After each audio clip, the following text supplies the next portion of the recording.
দিয়েছে। ও বান্দা, মনে রেখো, কাল হাসুরের দিন তুমি কাউকে দোষ দিতে পারবা না, কারো উপর তুমি দোষ চাপিয়ে দিতে পারবা না, কারণ আমার আল্লাহ জানিয়ে দিয়েছে, ইন্নাল্লাহা লা ইয়াজলিমুন নাসা শাইয়্যান ওয়ালাকিন্নান নাসা আনফুসাহুম ইয়াযলিমুন। আমার আল্লাহ বলে দিয়েছে, আল্লাহ বান্দার উপর জুলুম করে না, আল্লাহ বান্দার উপর অত্যাচার করে না, বান্দা নিজেই নিজের উপর অত্যাচার করে। এবার আমার আল্লাহ বলে দিয়েছেন, ওয়াল্লাহু লা ইউহিব্বুজ জালিমিন। অত্যাচারী যারা করে, ও বন্ধু, জুলুম যারা করে, আমার আল্লাহ জালেম অত্যাচারীকে পছন্দ করে না। ওরে বন্ধু, হৃদয় খুলে শোনো গো, আমি আমার ভাই বাবাদেরকে বলছি, আমি আমার মা বোনদেরকে বলছি গো, যে যেখানে আছো মাইকের আওয়াজ যদি শুনতে পাও, একটু হৃদয় খুলে শোনো। কত জঘন্য হবে, কত বিপজ্জনক হবে ও পারটা। আমার আল্লাহ বলেছে, আল্লাহ বান্দার উপর অত্যাচার করে না, বান্দা নিজেই নিজের উপর অত্যাচার করে। আল্লাহ বলেছেন, যারা অত্যাচারী আমার আল্লাহ তাদেরকে ভালোবাসে না, অত্যাচারীদের বিপদ খুবই সন্নিকটে। আমার আল্লাহ বলে দিয়েছেন, ওমালিজ জালিমিন আনসা, ওমালিজ জালিমিন মিন আনসার। জালেম অত্যাচারীরা যখন বিপদে পড়বে, আমার আল্লাহ বলে দিয়েছেন, তাদের জন্য কোনো সাহায্যকারী আমার আল্লাহ রাখে নাই। এই জন্য জালেম অত্যাচারীদেরকে নিয়ে একটা গজল আমি লিখছি, একটুখানি গাইবনি। আপনারা আমার সাথে সুর দিবেন কিনা বলেন? গভীর কথাগুলো শুনবেন। ও বন্ধু, আমার কথাগুলো। জুলুম যারা করলা বন্ধু, হারাইলা দুকুল, জনম জনম কি দিও তোমার হবে না মাসুল। জুলুম যারা করলা বন্ধু, হারাইলা দুকুল, জনম জনম কি দিও তোমার হবে না মাসুল। একবার ভেবে দেখো না তোমার কোথায় ঠিকানা, একবার ভেবে দেখো না তোমার কোথায় ঠিকানা। এখনো তো আছে সময়, এখনো তো আছে সময়, বুঝো তোমার ভুল। জনম জনম কে দিও তোমার হবে না মাসুল। বৃষ্টি যখন আসে বন্ধু, শীতল মরুভূমি, তওবা করো ক্ষমা পাবে বলে গেলাম আমি। তোমার জীবনে মোহনা কোথায় সে তো জানো না, তোমার জীবনে মোহনা কোথায় সে তো জানো না। ক্ষমা যদি না পাও বন্ধু, ক্ষমা যদি না পাও বন্ধু, পাবে না তো কোন। জনম জনম কি দিও তোমার হবে না মাসুল। বলেন, জনম জনম কি দিও তোমার হবে না মাসুল। মারহাবা বলেন না, আর জোরে বলেন না মারহাবা। আপনাদের কাছে ভালো লাগছে নি? কথাগুলো বুঝতে পারছেন? আপনার জীবনের শেষ কোথায় আপনি জানেন না, কতদিন পৃথিবীতে থাকবো আমরা সেটাও জানি না। তবে মরতে হবে সত্য, মৃত্যুবরণ করার পরে মাওলার দরবারে হাজিরা দিতে হবে, হিসাবের কাঠগড়ায় দাঁড়াতে হবে। বন্ধু, তুমি যদি অহংকার করো গো, অহংকার করে মাওলার গোলামি থেকে দূরে থাকো, তোমার নসিব হবে সবচেয়ে বড় বদকিসমত। আমি আপনাদেরকে বলে দেই, আল্লাহ বলেছে, আল্লাহ জালেমকে পছন্দ করে না। জালেম যখন বিপদে পড়বে, আল্লাহ তাদেরকে বিপদ থেকে উদ্ধার করবে না, কারণ তাদের কোনো সাহায্যকারী থাকবে না। সবচেয়ে বড় দুঃখ, সবচেয়ে বড় যন্ত্রণার কথা হলো বন্ধু, সবচেয়ে বড় কষ্টের খবর হলো, এই দুনিয়ার বুকে তুমি বিপদে পড়লে কোনো না কোনো ভাবে বেঁচে যাইতে পারো। কথা বলেন না কেন? যাইতে পারি কি পারি না? বন্ধুরে আমার, কিন্তু ওপার বড় ভয়ঙ্কর। আমার আল্লাহ বলে দিয়েছেন, লা ইয়ামুতু, তুমি আর মরতে পারবা না, ফিহা ওয়ালা ইয়াহইয়া, তুমি বাঁচতেও পারবা না, ওমা হুমান হাবি গায়িবিন, তুমি সেখান থেকে পালাইতেও পারবা না। জোরে জোরে কোন আল্লাহু আকবার, আর জোরে বলেন আল্লাহু আকবার। বন্ধুরে আমার, আপনারা সবাই সামনের দিকে আসেন, সবাই সামনের দিকে আসেন, কাছাকাছি হয়ে বসেন। সবাই আস্তে আস্তে, মানুষ ঢুকবে, জায়গা হবে না। সবাই আসেন, কাছাকাছি হয়ে বসেন। ইয়া রাসূলুল্লাহ, ইয়া হাবিবাল্লাহ, ইয়া রাসূলুল্লাহ, লা ইয়া রাসূলুল্লাহ, লা আমার মতে নিদান কালে আসিও নবী গো, আমার শিওরে দেখিব আপনাকে আপন নজরে ইয়া রাসূলুল্লাহ মহব্বতে ইয়া রাসূলুল্লাহ ইয়া হাবিবাল্লাহ শুনেছি হাদিসে দেখিলে আপনাকে জীবনের গোনাহ ঝরিয়া পড়ে দিও গো দেখা দয়া করে ইয়া রাসূলুল্লাহ ইয়া হাবিবাল্লাহ ইয়া রাসূলুল্লাহ লাহা মুনকার নাকির আসিয়া সওয়াল করবেন বসাইয়া নিবেন পর্দা দয়াল নবী উঠাইয়া সালাম জানাবো কদম সুইয়া ইয়া রাসূলুল্লাহ ইয়া হাবিবাল্লাহ ইয়া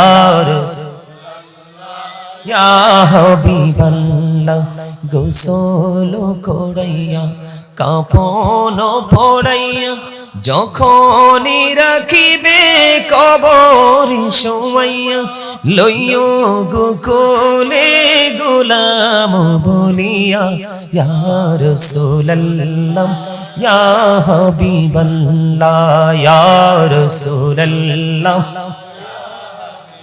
আসসালাতু ওয়াসসালামু আলাইকা ইয়া রাসূলুল্লাহ জোরে জোরে বলেন আলহামদুলিল্লাহ এত মহব্বতে পড়ুন আলহামদুলিল্লাহ আলহামদুলিল্লাহ জিকির এতক্ষণ যে ইয়া রাসূলুল্লাহ পড়লাম এটাও জিকির ইয়া হাবিবাল্লাহ পড়লাম এটাও জিকির আপনি যদি অহংকার মুক্ত হয়ে কবরে যেতে পারেন আপনি আপনার রাসূলের খুব কাছে থাকতে পারবেন বুঝেন নাই আল্লাহ রাসূল বলেছে দুনিয়ার বুকে থেকে তুমি যত বেশি দরুদ পড়বা কাল হাসরে তুমি তত বেশি আমি নবীর কাছে থাকবা সুবহানাল্লাহ বলেন না ও বন্ধু দাইলামি শরীফের মধ্যে এসেছে হাদিস খানা হাদিসের রাবী হলেন হযরত আনাস রাদিয়াল্লাহু তাআলা আনহু আমার রাসূল বলেছেন কেউ যদি মদিনার নবীর সাথে প্রেমের ডোরি লাগাইয়া দৈনিক যদি 1000 বার যদি দরুদ পড়তে পারো গো নবীজি বলেছেন জান্নাত না দেখা পর্যন্ত তোমার মরণ হবে না তাহলে অহংকার আছে বলেই তো দরুদ পড়েন নাই এখন নিয়ামত থেকে বঞ্চিত হইলেন কিনা বলেন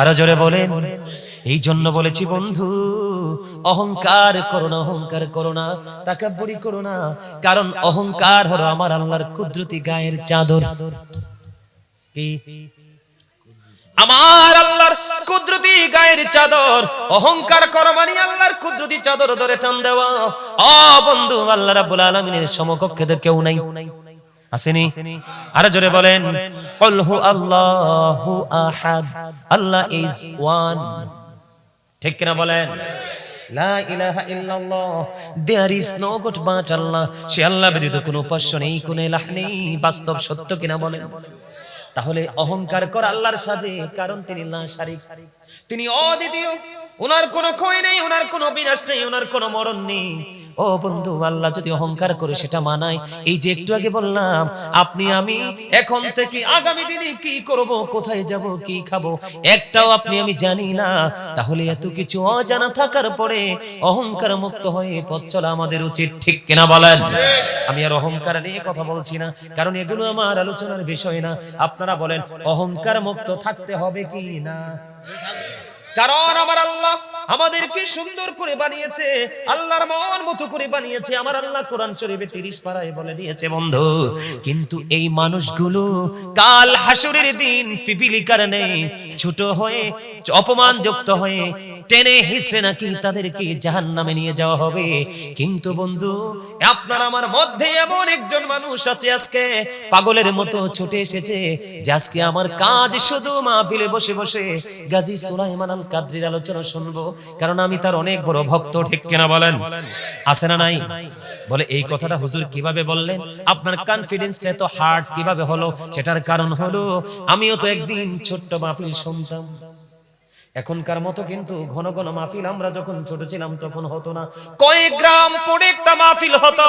বিশ্বাস করেন, আল্লাহর কসম করে বলছি, হুজুরের চেয়ারটা যেই জায়গায় থাকতো ঠিক কাছে কাছে আমি এসে সবার সামনে এসে বসতাম। আলহামদুলিল্লাহ বলবেন না? আর স্বপ্ন দেখতাম, মালিক যদি কোনোদিন একটা চেয়ারে বসে এমনি আলোচনা করতে পারতাম। ও বন্ধু, আমার আল্লাহর কাছে নিয়ামতের কোনো অভাব নাই, আপনারা কল্পনা করতে পারবেন না। শুধু বাংলাদেশ নয়, দেশের বাহির থেকে যত বেশি অফার আসে, ও বন্ধু, এগুলো আমি গল্প বলছি না, আপনাদেরকে বোঝানোর জন্য বলছি। আমার বাহির থেকে অফার আসলে একটাই বলি, বাংলাদেশে আলোচনা সেদিন শেষ হবে, তারপরে আমি বাহির নিয়ে চিন্তা করব। সুবহানাল্লাহ বলেন না?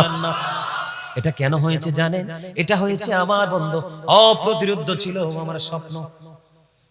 এই স্বপ্ন পূরণের জন্য যেই জায়গায় যাওয়া লাগবে, যতটুকু খাটা লাগবে, কোন জায়গা বাদ রাখি নাই বন্ধু। এই জন্য বলেছি, আপনি অহংকার মুক্ত হয়ে যান, মাটির মানুষ হয়ে যান, আপনার স্বপ্ন আমার আল্লাহ অল্প সময়ে পূরণ করে দিবে। কারণ আমার আল্লাহ বান্দাকে খুব আদর করে বানাইছে, অত্যন্ত সুন্দর করে বানিয়েছে। আমার আল্লাহ চায় আমার বান্দাগুলো, আমার আল্লাহ চায় আমার বান্দাগুলো সুন্দর থাকুক, ভালো থাকুক, কিন্তু বান্দাগুলো ক্ষতির মুখে পড়ে শুধু নিজের চরিত্রের কারণে। ঠিক কিনা বলে? আজকে বান্দারা নিজের অপরাধের কারণে নিজেরাই দায়ী। ও বন্ধু, আমি বলতেছিলাম, আপনার পাশে চারজন মিলে অহংকার করেছেন, দরুদ পড়েননি, জিকির করেননি। আর একজন ছিল নিরহংকার মাটির মানুষ, প্রেমের ডুরি লাগাইতে আসছে আল্লাহর সাথে। আমার আল্লাহর কথা অনুযায়ী উইদ্দাত লিল মুত্তাকিন, আল্লাহ মুত্তাকিনদের জন্য জান্নাত বরাদ্দ করে রেখেছে। মনে রাখবেন, সকল মুত্তাকি মুসলমান, কিন্তু সকল মুসলমান মুত্তাকি নয়। ঠিক কিনা বলেন? এই ক্লাস করতে হলে তরিকতের পথে হাঁটতে হবে। আপনারা যেমন আকবর আলী রিজভী সাহেবের কাছে বায়াত গ্রহণ করেছেন, ওনার পথে হেঁটেছেন। আমি ডক্টর আহমদ পেয়ারা বাগদাদির সোহবতে ছিলাম। এমনি করে করে আপনি যখন সত্যিকারের বুজুর্গ হক্কানি কোন আলেম, হক্কানি কোন আল্লাহর ওলির সাথে প্রেমের ডুরি লাগিয়ে দিবেন, অহংকার মুক্ত হয়ে যাবেন। আমার আল্লাহ কথা দিয়েছে, বান্দা, আমি আল্লাহ তোমাদেরকে কথা দিলাম রে, আমি তোমাদের সাথে ওয়াদাবদ্ধ। আল্লাহ বলেছেন, join with my dear people, আমার প্রিয় লোকেদের সাথে যুক্ত হও, কাম টু মাই প্যারাডাইস, আমার জান্নাতে চলে আসো। কি বলেছেন আল্লাহ? আল্লাহ বলেছেন, join with my dear people, come to my paradise. আল্লাহ বলেছেন, ফাদখুলি ফি ইবাদি ওয়াদখুলি জান্নাতি। আওয়াজ তুলে তুলে বলেন না সুবহানাল্লাহ। আর জোরে বলেন না সুবহানাল্লাহ। একটু মহব্বতে সুবহানাল্লাহ। মজা হয় না? খাবারে লবণ কোন দিন দিবেন? আমি মরার পরে? বুঝেন নাই? তার মানে আমি যাওয়ার পরে লবণ দিবেন খাবারে? কথা বল না কেন? আর জোরে না, এত শক্ত কথা কইন না। আলহামদুলিল্লাহ বলেন। আমি অনেক লং টাইম আজকে আলোচনা করতে হবে, কারণ আমার যে বিষয় দিছে সেই বিষয়ের ধারে কাছে তো আসি নাই। থাকবেন না আপনারা? বাড়ি চলে যাবেন? সবাই থাকবে? কে কে? সবাই সবাই সবাই হেসে হাসি মুখে বলেন, হাসি দেন, সবাই হাসি দেন। ফ্রিলি ফ্রিলি ফ্রিলি বলেন, ফ্রি, একদম ফ্রি সবাই। আলহামদুলিল্লাহ বলেন। কেন বলছি মানে হাসি দিতেন। আল্লাহ কি কয় জানেন?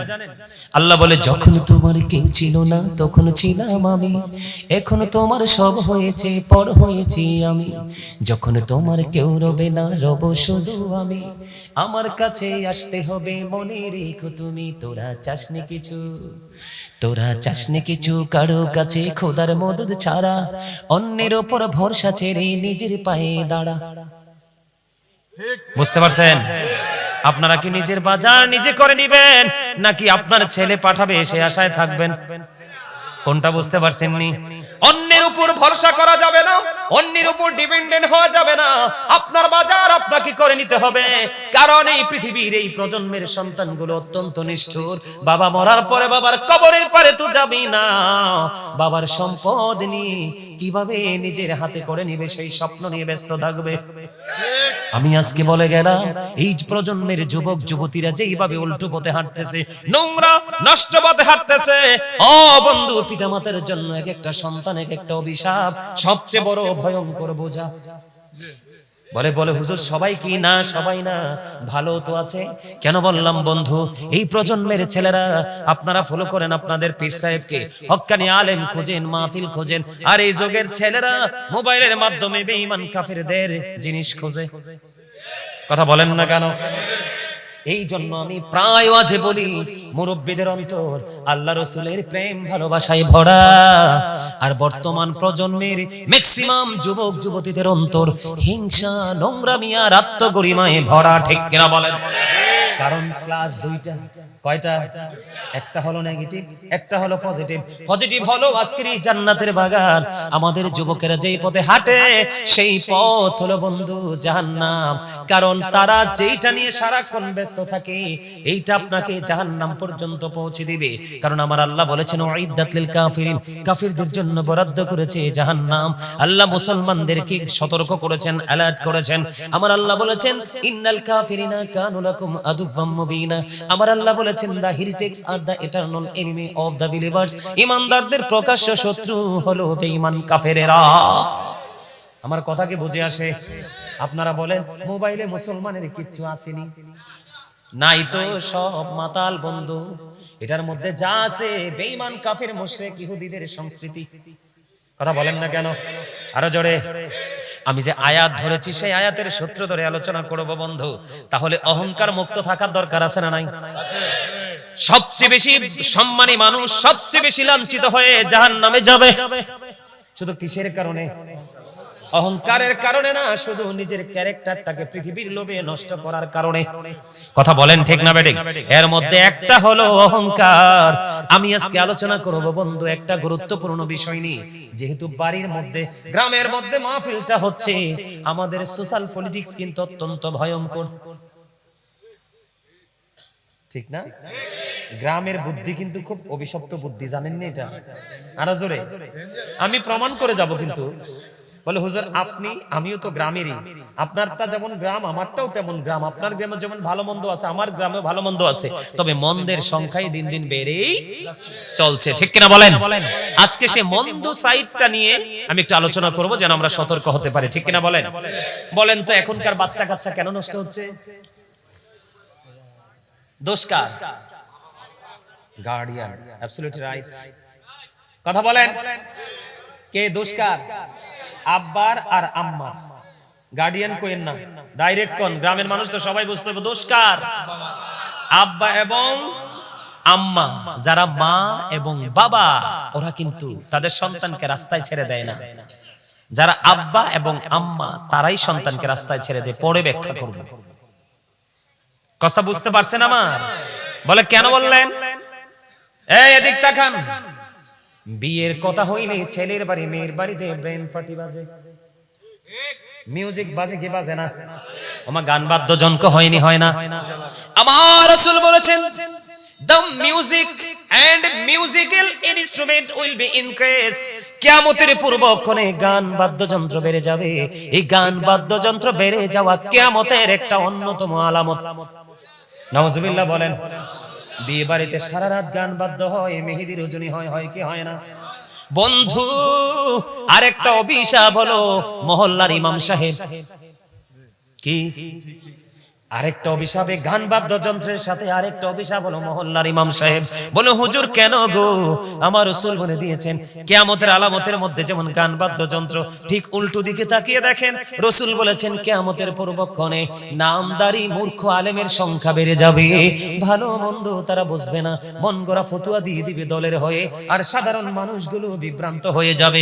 ওই সমস্ত মোল্লারা যাদের কিরানে সত্যিকারের ইলম নাই, ও বন্ধু সারা রাত গান বাদ্যযন্ত্র বেজেছে, কিন্তু বিয়ের আগে দিয়ে গাই একটু মিলাদ পরে বিয়েটা পড়াইয়া খাইয়া চলে আসছে হাদিয়া নিয়া। ঠিক কিনা বলেন? আমি আপনাদেরকে বলে দিই হারাম আর হালাল কখনো এক হতে পারে না। যেই মজলিসে গান বাদ্যযন্ত্র হয়েছে বন্ধুরি আমার, সেই বাদ্যযন্ত্রে কোনো ইবাদত করা যাবে না। কথা কি বুঝছেন আমার? এখন মেয়ের বাড়িতেও বাজলো গান, ছেলের বাড়িতেও বাজলো গান। ও বন্ধু যেদিন স্বামী স্ত্রীর মিলন হবে, ভাসর হবে, বরের বাড়ি আগামী দিন বৌবাদ হবে, সারা রাত ভর পট্টি করেছে নারী পুরুষেরা, যুবক যুবতীরা দেদারসে মেলামেশা করেছে, অবৈধভাবে দেখাশোনা করেছে। এই যে একটা বেগানা পুরুষ আর একটা বেগানা নারীকে দেখলো, দুটাই হারাম। আমার কথা কন না কেন? দুইটাই কি? এই দিক দিয়ে বাড়িতে বাজে গান, বাজে কি বাজে না? আর গানের কথা কি অসভ্য কথা? কথা কন না কেন? আরো জোরে কোন।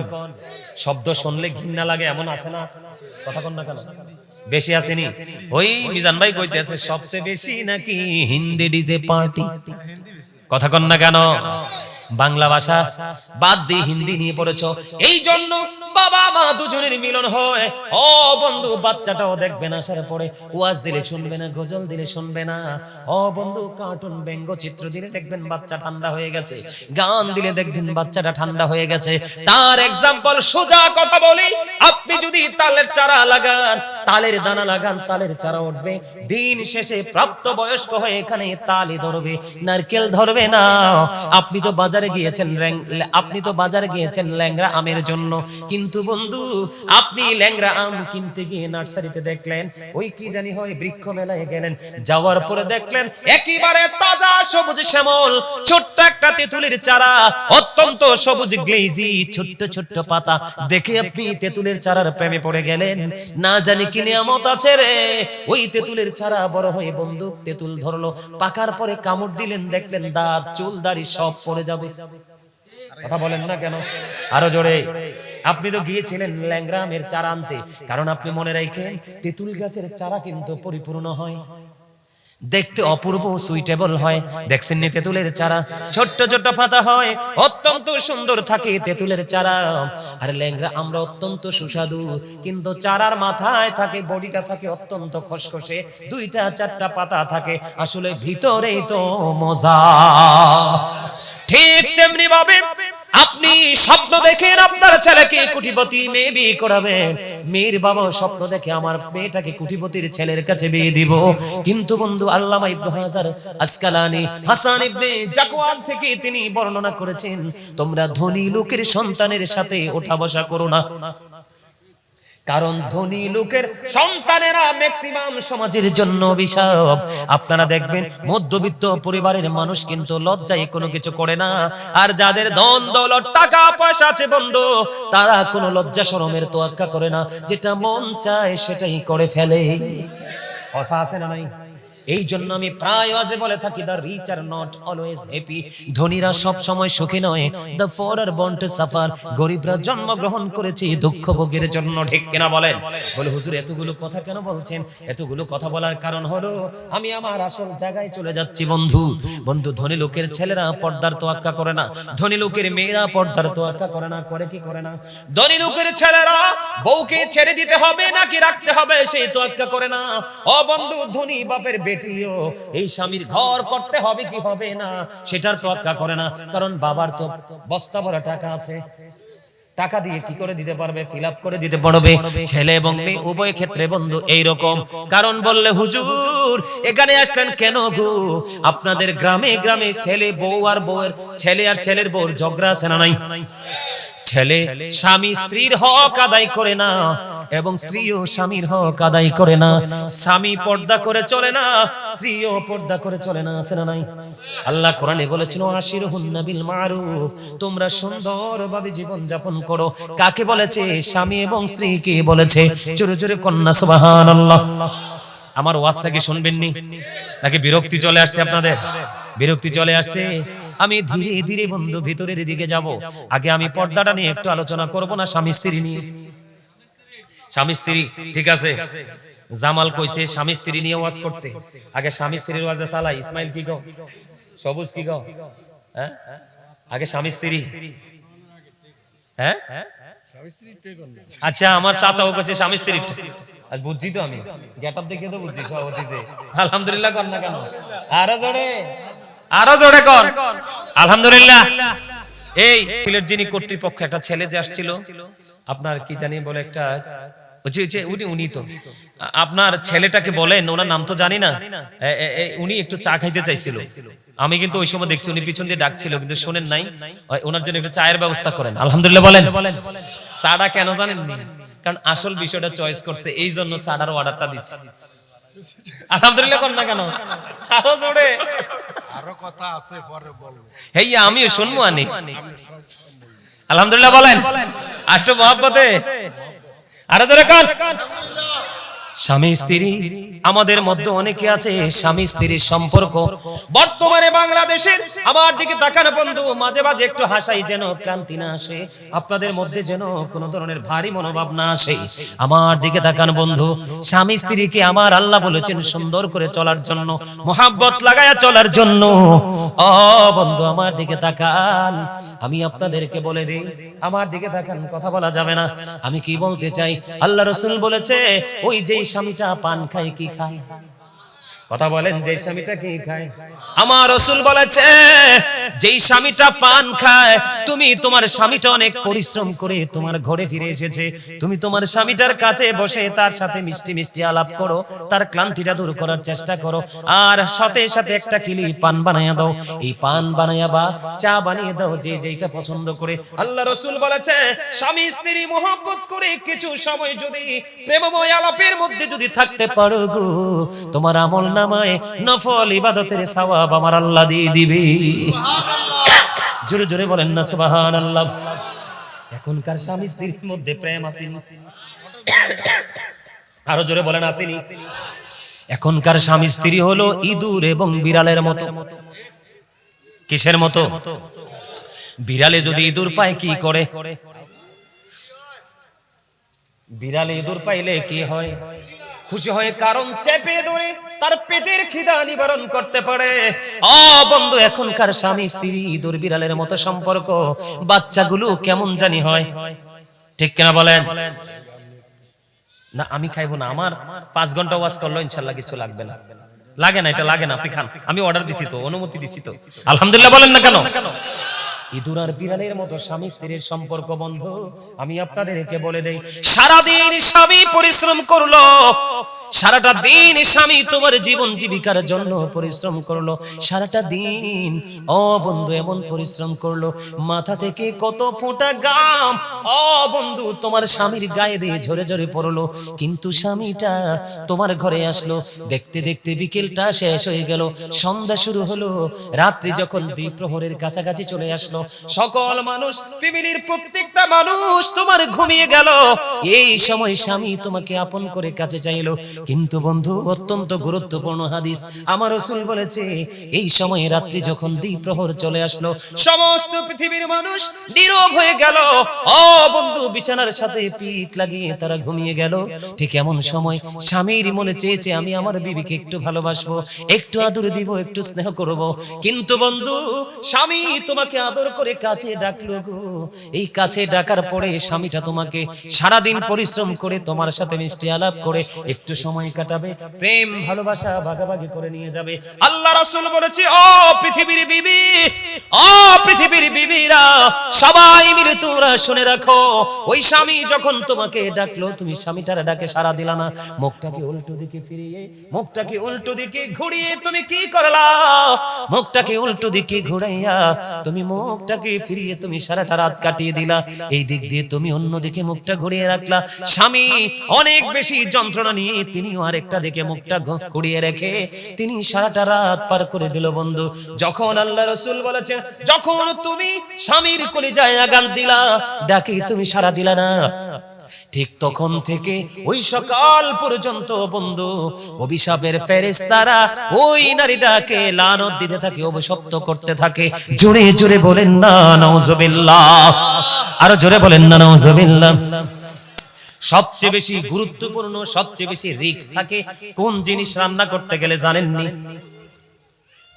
তারা তো বলছে না দেখছেননি শিকারি ফলাফাইন সবচেয়ে বেশি দাদারা বলেন মরু ফলাফাইনে বলতে হবে না কারণ ফলাফাইনে ক্লাসে এখনো যায় নাই ছেলেরা বলতে পারবে না আপনারা চাচা দাদারা বলেন সবচেয়ে বেশি রিস্ক থাকে কি জাল দিতে গেলে কথা কন না কেন দুধ রান্না করতে দুধ রান্না করা অত্যন্ত গুরুত্বপূর্ণ অত্যন্ত রিস্ক একটা বার যদি দুধ উতরাইতে পারে নিচের দিক দিয়ে যদি চুলাটা না কমায় পুরো দুধ বন্ধু পোহাপো চুলাই পড়ে পড়ে যাবে বলে হুজুর আপনি জানেন কেমনে আমি জানি কারণ আমি মায়ের সাথে এমন কোন কাজ বাদ নাই যে আমি করি নাই আলহামদুলিল্লাহ কন্যা কেন মায়ের কাপড় কাচা থেকে, ডেক মাঝে দিয়ে থাকা থেকে, মায়ের ফ্যামিলির কাজ যতগুলো করা দরকার প্রত্যেকটা কাজ আমি আমার মায়ের সাথে করেছি।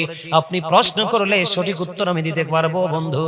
এই জন্য বললাম সবচেয়ে বেশি রিস্ক থাকে দুধ রান্না করতে গেলে। আমার রাসূল বলেছেন, স্বামী বাহির থেকে চলে আসলো, তোমাকে মহব্বত করে ডাক দিল, আল্লাহ রাসূল বলেছে তোমার চুলায় দুধ যদি বসানো থাকে, তুমি দুধ ফেলে রেখে তোমার স্বামীর ডাকে তুমি সাড়া দিয়ে চলে আসো। জোরে জোরে কন্যা সুবহানাল্লাহ। এখনকার মেয়েরা করেনি কাজ, করেন না, বলেন না করেনি, করবে কোত্থেকে? ওই যে মনে আসেনি শুরু থেকে বলেছিলাম বন্ধু, মেয়ে আসছে ঢোল বাজায়া বাজাইয়া, মিউজিক বাজায়া বাজাইয়া, ছেলেও বউ ঘরে উঠাইছে মিউজিক বাজাইয়া। এটা তো আদব কায়দা কিচ্ছুই জানে নাই, ঠিক কিনা বলেন? আরো জোরে বলেন। আমাদের দেশের মধ্যে বন্ধু অত্যন্ত ভয়ঙ্কর পরিস্থিতি। আমি আপনাদেরকে বলে দেই স্বামীকে কেমন করে মানতে হবে, স্বামীকে কেমন করে মহব্বত করতে হবে। মদিনাতুল মুনাওয়ারা থেকে বন্ধু একটা ঘটনা আমি আপনাদেরকে বলে দেই, বলবুনি? এখনকাও কিন্তু আমাদের মধ্যে সেই প্রথা অনেকেই ধরে রেখেছে, যারা বন্ধু রাজার মতো পথ চলে, ওই সমস্ত পুরুষগুলো বাড়ি ত্যাগ করার সময় বাড়িতে কাজের লোক দিয়ে যায়, যতদিন স্বামী বাড়ি ফিরে আসবে না ততদিনের খাবার দিয়ে যায় কি যায় না? বন্ধু মদিনাতুল মুনাওয়ারায় আমার দিকে তাকান, মদিনাতুল মুনাওয়ারায় ও বন্ধু এক স্বামী তার স্ত্রীকে বাড়িতে রেখে গেলেন। রেখে যাওয়ার সময় বিবিকে বলে গেলেন, বিবি রে, তোমার আমি আসা পর্যন্ত যা কিছুর প্রয়োজন হবে সবকিছু আমি তোমাকে ঘরে তুলে দিয়ে গেলাম, আর আমার বাড়িতে একজন লোক দিয়ে গেলাম যিনি তোমার সুবিধা অসুবিধা দেখবে। বন্ধু স্বামী বিবিকে দিয়ে চলে গেল, বিবিও স্বামীর কথা মেনে পথ চলতে লাগলো। হঠাৎ করে বিবির বাবার বাড়ি থেকে খবর আসলো যে তার বাবা সিরিয়াস অসুস্থ। এই খবর শোনার পরে ওই মদিনাতুল মুনাওয়ারায় আমার রাসূলের জামানায় যখন এই বাবার বাড়ি থেকে খবর আসলো স্বামী ও বন্ধু সবকিছু দিয়ে চলে গেল, বাবার বাড়ি থেকে খবর আসলো বাবা অসুস্থ। এবার কি করলেন? ওই বাড়ির যে কাজের লোকটাকে পাঠালেন মদিনাওয়ালার কাছে। এবার মদিনাওয়ালার কাছে চলে গেলেন, যাওয়ার পরে বললেন, ইয়া রাসূলুল্লাহ, ইয়া হাবিবাল্লাহ, নবী গো, ও প্রাণের নবী, আমার যে মালিকিনী তেনাকে ওনার স্বামী বাড়িতে রেখে গেছে, এখন ওনার বাবার বাড়ি থেকে খবর আসলো, ওনার বাবার বাড়ি থেকে বন্ধু খবর আসলো ওনার বাবা অসুস্থ, কিন্তু ওনার স্বামী বলে গেছে আমি না আসা পর্যন্ত তুমি আমার সীমানা ত্যাগ করতে পারবা না। এই কথা বলার পরে আমার নবীজি জানিয়ে দিলেন, না না না, যদি তার স্বামী যদি তাকে এমন অর্ডার করে থাকে তাহলে সে তার বাবার বাড়ি যেতে পারবে না। বন্ধু এত ভদ্র, এত জেন্টেল, আমরা সবাই জানি সন্তান আলেম হলে বাবা মা জান্নাতে যাবে। না না না ও বন্ধু, শুধু ছেলেদের কারণে বাবা মা জান্নাতে যাবে এমনটি নয় রে। সত্যিকারের প্রেমময় মেয়ে যদি তুমি দুনিয়াতে আনতে পারো, আল্লাহ যদি তোমাকে দেয়, এই মেয়ে তোমাকে জান্নাত পর্যন্ত পৌঁছে দিতে পারে। জোরে জোরে বলেন না সুবহানাল্লাহ, আর জোরে বলেন না সুবহানাল্লাহ। আপনার মনোযোগ আমার কাছে অত্যন্ত চমৎকার লাগছে, এই জন্য বলছি, যদি ভালো লাগে বসে যান। এই ভাইকে বসতে জায়গা দাও। আলহামদুলিল্লাহ বলেন, আরো জোরে বলেন না, আরো জোরে, আরে আলহামদুলিল্লাহ বলেন না। আমি ওয়াজ করতেছি, আমি ক্লান্ত হই না, আপনারা শুনতে শুনতে ক্লান্ত হয়ে গেলে হইব? কথা কন না কেন? কত গুরুত্বপূর্ণ ওয়াজ জানে, এগুলো আমাদের জানা নাই। এই জন্যই আমাদের সমাজের মধ্যে এত যন্ত্রণা। প্রত্যেকটা এলাকায় ঘরে ঘরে সবচেয়ে বেশি যন্ত্রণা, এটা বিপজ্জনক যন্ত্রণা হলো স্বামী স্ত্রী বাবা মা। কথা বলেন, প্রত্যেকটা ঘরে ঘরে প্রত্যেকটা এলাকায় এটা দিন দিন এটার পরিধি বাড়তেছে। শুধু ইহুদিদেরকে দেখে দেখে যদি মুসলমানের যে ধর্মীয় রীতি মানতো, ফলো করতো, আলেমদের সাথে যুক্ত থাকতো, তাহলে আমাদের জাতি এত ধ্বংস হতো? ঠিক কিনা বলেন? হতো? বন্ধুরি আমার, এবার শোনেন, ওই মহিলা সিদ্ধান্ত নিলেন, না না না, আমার রাসূল বললেন যাওয়া যাবে না, স্বামীও বলে গেল যাওয়া যাবে না, আমি যাব না। ওই মহিলা তার ঘরের আঙ্গিনায় কাটিয়ে দিল। দেখতে দেখতে দিন চলে যাচ্ছে, রাত চলে যাচ্ছে, সময় ফুরিয়ে যাচ্ছে, কিন্তু বন্ধু এখনো তার স্বামী বাড়ি ফিরলো না। এবার হঠাৎ করে আরেকদিন খবর আসলো, তোমার বাবা আর পৃথিবীর বুকে নাই। কেমন মেয়ে? এবার কি করলেন? আবার ওই কাজের মেয়েটা আল্লাহর হাবিবের কাছে পাঠিয়ে পাঠিয়ে দিলেন।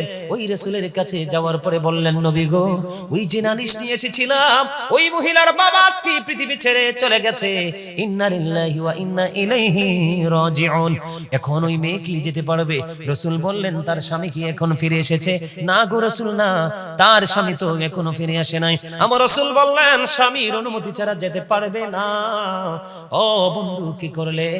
ওই মেয়েটা আবারও ধৈর্য ধরলেন, আমার স্বামীর হুকুম এবং আমার রাসূল বলছেন স্বামীর অনুমতি ছাড়া আমি অনুমতি দিব না।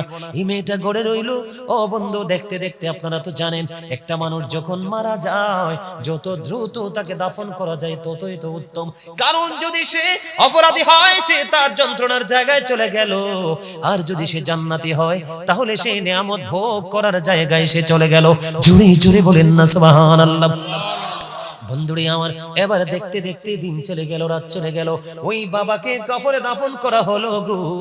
কবর যখন দাফন করা হলো, আল্লাহ রাসূল খবর পেয়ে গেলেন রাত্র নিশি গভীরে। প্রাণের নবীজির কাছে খবর চলে আসলো, ওই যে মেয়েটা স্বামীর কথা মেনেছে, স্বামীর হুকুম মেনে বাড়ির আঙিনায় নিজেকে আবদ্ধ রেখেছে, আর রাসূলের কথা মান্য করেছে।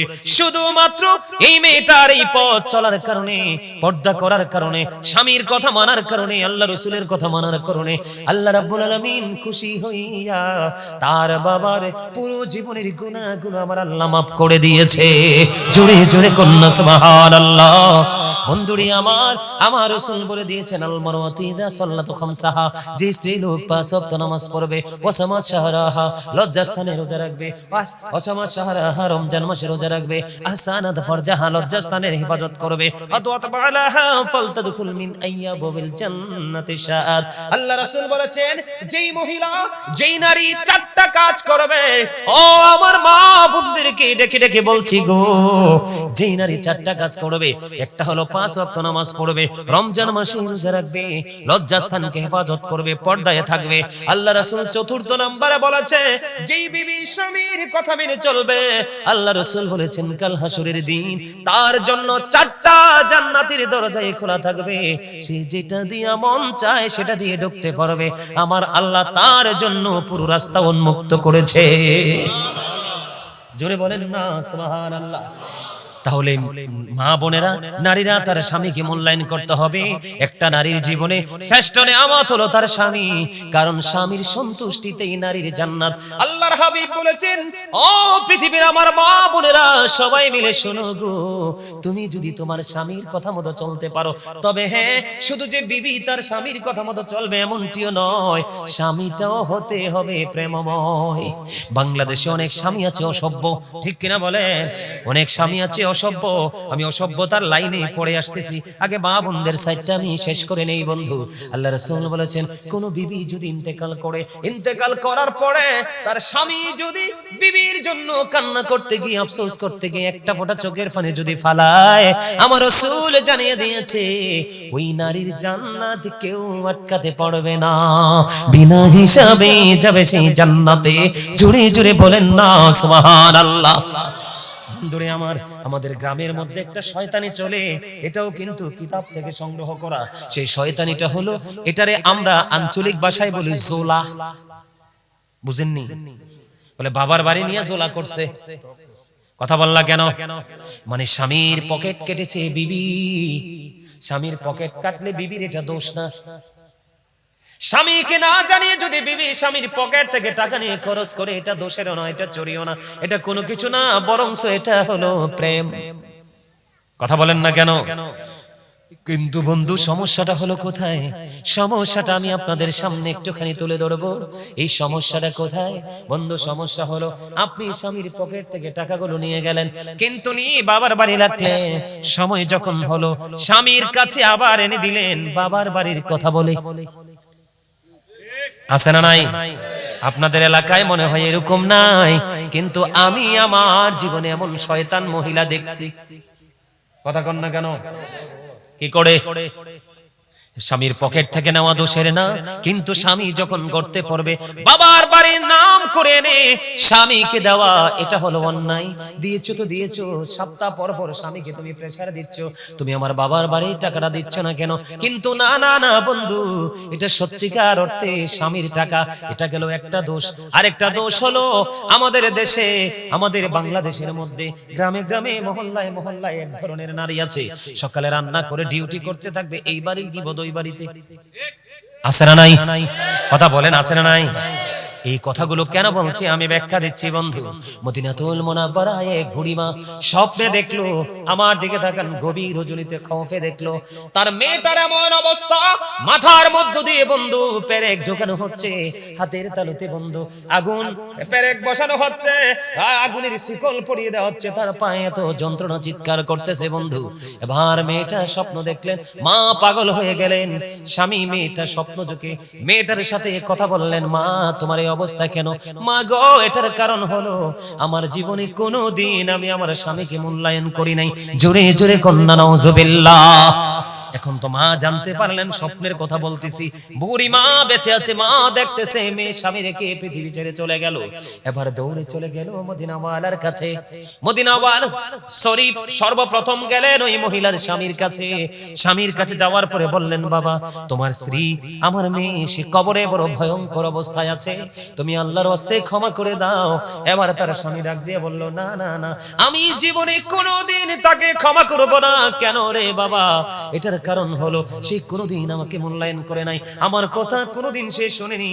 প্রত্যেকটা সেক্টরে সেক্টরে সে আমাকে ওভারটেক করেছে, আমার কলেজে আগুন দিয়েছে, সে মরে গেছে, কিন্তু তার দেওয়া আগুন এখনো আমার হৃদয়ে দাউ দাউ করে চলছে। শাশুড়ি বুঝতে পারলেন, না না না, তার স্বামী কোনোদিন তাকে ক্ষমা করবে না। এবার তিনি দৌড়ে চলে গেলেন মদিনাওয়ালার কাছে। ইয়া রাসূলুল্লাহ, ইয়া হাবিবাল্লাহ, নবী গো, ও নবী, আমি খৌফে দেখিয়েছি আমার মেয়েটা অত্যন্ত ভয়ঙ্কর বিপদে আছে, আর একটা মাত্র কারণ সে তার স্বামীর অসন্তুষ্ট, স্বামী তার উপর অসন্তুষ্ট। আমি আমার ওই মেয়ের হাজবেন্ডের কাছে গিয়েছি, সে বলেছে সে ক্ষমা করবে না। এই কথা বলার পরে আবার কি করলেন বন্ধু? আল্লাহ রাসূল ওই স্বামীকে ডাকলেন, ডাকার পরে স্বামীকে ডাক দিয়ে বললেন, তুমি তোমার বিবিকে ক্ষমা করবে না? এবার তিনি বললেন, ইয়া রাসূলুল্লাহ, সে আমার কলিজায় আগুন দিয়েছে। আমার নবীজি বললেন, তুমি তোমার বিবিটাকে ক্ষমা করে দাও, তাহলে তোমার আল্লাহ তোমাকে ক্ষমা করে দিবে। তারপরে স্বামী তাকে ক্ষমা করে দিলেন, আর মেয়েটার কবর হয়ে গেল জান্নাতের টুকরা। জোরে জোরে বলেন না সুবহানাল্লাহ। তাহলে স্বামীর কলিজায় আগুন দেওয়া যাবে না, স্বামীর কথা অমান্য করা যাবে না, স্বামীর অনুমতি ছাড়া দেদারসে চলাফেরা করা যাবে না।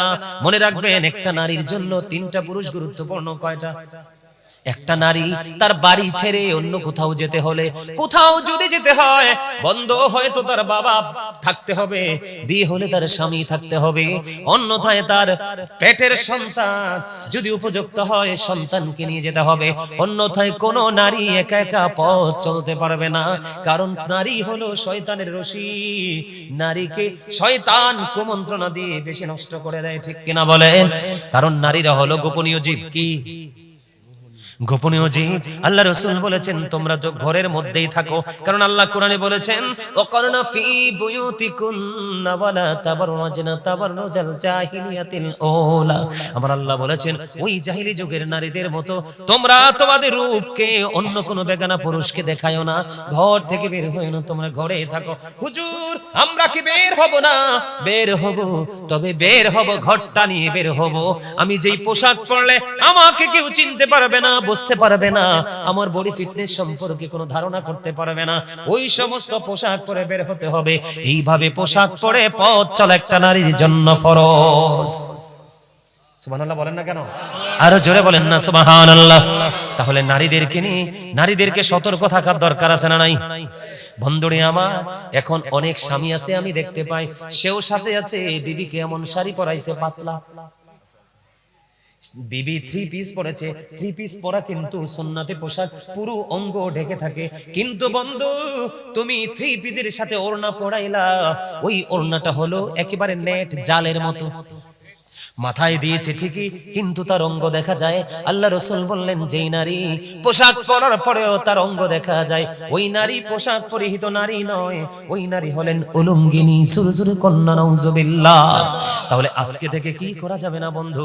আবু বকরের কন্যা আমার রাসূলের সামনে দিয়ে যাচ্ছে, কিন্তু তার পরনে পোশাকটা ছিল পাতলা। আল্লাহ রাসূলকে সালাম দিলেন, আল্লাহর হাবিব তার সালামের জবাব দিলেন, কিন্তু উল্টো দিকে তাকিয়ে রইলেন। বলে, হুজুর কেন গো? কারণ আমার রাসূল বলে দিয়েছেন, মেয়েরা যখন প্রাপ্তবয়স্ক হয় তখন তাদের এই সব কিছু ঢেকে রাখতে হয় ফরজ। কারণ পাতলা পোশাক পরলে অঙ্গ দেখা যায়, এই পোশাক পরলেও তার জাহান্নাম সুনিশ্চিত থাকে। জোরে জোরে কন্যা নাউজুবিল্লাহ। কয়টা বাজে? ওমা, রাজ্যের বাজ্যে গেছে তো, ওয়াজটা শেষ করে দিতে হইবে। হ্যাঁ, ভাল লাগে আপনার কাছে? ভাল লাগে নি সবার কাছে? আরো জোরে কোন, ঠিক আরো জোরে। সবার কাছে ভাল লাগে? তাহলে একটা গজল গাইবো? আরো জোরে। সাবধানে থাকিও নারী পর্দার আড়ালে, হাদিসে হারাম লেখে অন্য দেখিলে। সাবধানে থাকিও নারী পর্দার আড়ালে, পর্দা করে চললে নারী ফাতেমারি সঙ্গে তুমি, ফাতেমারি সঙ্গে তোমার জান্নাত হবে। সাবধানে থাকিও নারী পর্দার আড়ালে। বর্তমানের নারী গণে তারা স্বামীদেরকে ঘরে রেখে, ভালো লাগে না তাদের পার্কে না গেলে। এনার্জি নাই, সব এনার্জি। ঠিক কেন বলেন? আমি কি ভুল কথা কইছি? ভালো লাগে না তাদের পার্কে না গেলে। সাবধানে থাকিও নারী পর্দার আড়ালে। বর্তমানের নারী গণে তারা ঠোঁটে গালে আলতা মেখে, রূপের ব্যবসা করে তারা শহরে চলে। ঠিক না বাড়ে? রূপের ব্যবসা করে তারা শহরে চলে। সাবধানে থাকিও নারী পর্দার আড়ালে। আজকালের নারী গণে তারা স্বামীদেরকে ঘরে রেখে, ভালো লাগে না তাদের মার্কেটে না করলে। ঠিক না ঠিক? ভালো লাগে না তাদের মার্কেটে না করলে। সাবধানে থাকিও নারী পর্দার আড়ালে। ঠিক না বেঠি? আরো জোরে বলেন। এটার জন্য কিন্তু বিবি জাহান্নামে যাবে না, এটার জন্য কিন্তু বিবি দায়ী হবে না। প্রত্যেকটা স্বামীর কাঁধে তুলবে জাহান্নাম নামক বাঁশ। কথা বল না কেন? কারণ বিবি তো আপনার, রাখবেন কিভাবে ডিসাইড করবেন আপনি। আপনি তো ছেড়ে দিয়েছেন, ঠিক কিনা বলেন? তাহলে বন্ধু, বাবা মা, স্বামী এবং সন্তান সবাইকে অ্যালার্ট থাকতে হবে, ছেড়ে দিলে চলবে না। আপনার আমার প্রাণের রাসূল তিনি কি বলে দিয়েছেন? আমার দিকে তাকান। আমাদের সমাজের মধ্যে কিছু নারী আছে পুরুষের মতো চলে। আমার কথা কয় না কেন? আছে না নাই? দাদা ভাই আসেনি? আছে না? দেখবেন ছেলের আর গেঞ্জি পরে, ও যুবক তোমরা কেন বোঝো না, আমি কিন্তু শপিং করতে যাই। আমার চেয়ে ভালো শপিং এখানে আপনারা কেউ করতে পারবে না। মহিলাদের জিনিস আমার চেয়ে ভালো কেউ করতে পারবেন না। বলে, হুজুর কেন? আমার ফ্যামিলির কোনো মহিলা বাইরে এসে বাজার করে না। যদি কাপড় কিনি সেটাও আমি, 3 পিস কিনি আমি, জুতাও কিনি আমি, সব কিছু কিনে দেই আমি আমার পরিবারকে। আমার ফ্যামিলি কিন্তু জয়েন্ট ফ্যামিলি। কাপড় কিনলে অনেকগুলো কিনতে হয়, জুতা কিনলে অনেকগুলো কিনতে হয়। অন্ধ এমনি করে করে সব কিছু আমি কিনে দিই, কখনো কোনো তাদের কোনো অভিযোগ থাকে না। বলে, হুজুর কেন বললেন? এটা বলার কারণ হলো, আমি যখন শপিং মলে যাই, পুরুষের শুধু কয়েকটা জিনিস আমি খুঁজে পাই। একটা লুঙ্গি, একটা প্যান্ট, একটা পায়জামা, একটা ট্রাউজার, একটা টি শার্ট, আরেকটা গেঞ্জি। এই তো পুরুষের কি শেষ না? আর কি কিছু আছে? কিন্তু বন্ধু, তুমি মার্কেটে যাও গো, যাওয়ার পরে তুমি 1 পিস থেকে 2 পিস থেকে 3 পিস থেকে 4 পিস থেকে, ও বন্ধু তুমি যত তুমি মার্কেটে ঘুরবে শুধুই নারীদের পোশাক। কিন্তু ওই হতভাগা নারীটা কতই হতভাগা, এত সুন্দর সুন্দর ড্রেস থাকার পরেও, এত সুন্দর সুন্দর পোশাক থাকার পরেও বাজারে গিয়ে একটা বন্ধু হাফাতা গেঞ্জি কিনে আনে।